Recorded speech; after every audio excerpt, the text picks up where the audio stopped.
Why you will never make a living by selling your music at online stores.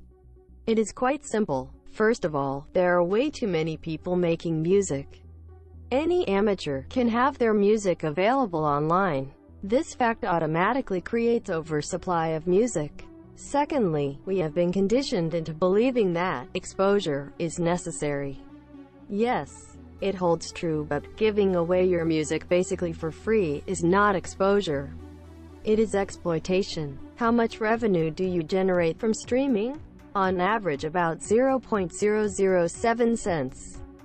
Does not sound much. This holds especially true with non-performing artists. Most of us, many of us do not ever plan to perform. It is too expensive to set up touring. Touring is for established artists and groups. They say a sucker is born every minute. People who let their music being exploited are suckers. Music service providers are counting on suckers. Suckers are easy to exploit. Suckers lack common sense. They are naive and hopeful. One day, when I have given away all my music for free, I will be discovered. Yeah, right. You LL be forgotten long before that time arrives. I am not here to take away your hope.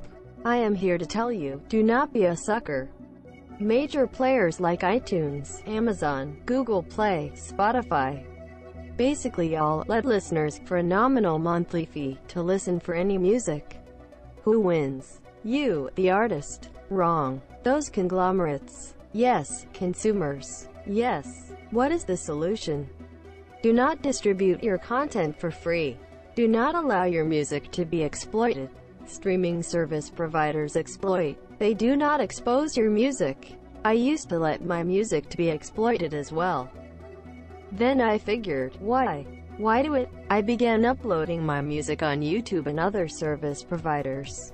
But I do not upload my full tracks. Just a 30-second to 1 to 2 minute sound clips. That way, potential customers get to listen to your art, and if they choose to, they may support you by buying your music, instead of streaming it, in which an artist gets 0.006 or so cents. If the consumer does not like the option of either directly buying your music, do you really need those fans who expect to get everything for free? The consumer has three options. Option 1. They do not like it, hence will not buy your music. Option 2. They will only listen to major artists. That should be fine by you, as an indie artist. And finally, Option 3. They realize that it is so much harder for indie artists to earn any income from music. And the only way for them to listen to music that is different from mainstream, conveyor belt, same-sounding music is to support you by buying your music. I believe everyone who has invested time, effort and talent creating something should receive a fair compensation for it. 0.006 cents is and T even close to fair compensation when you have your full tracks available for purchase only. You should set up a direct link to either your direct artist website. For example, post a music clips on YouTube, Vimeo, etc., with your links included at the bottom of video. Or, 2. A third-party sites like Bandcamp or Soundclick. I do understand, they also charge a fee, 15% per sale, but it is better to earn 85% of revenue.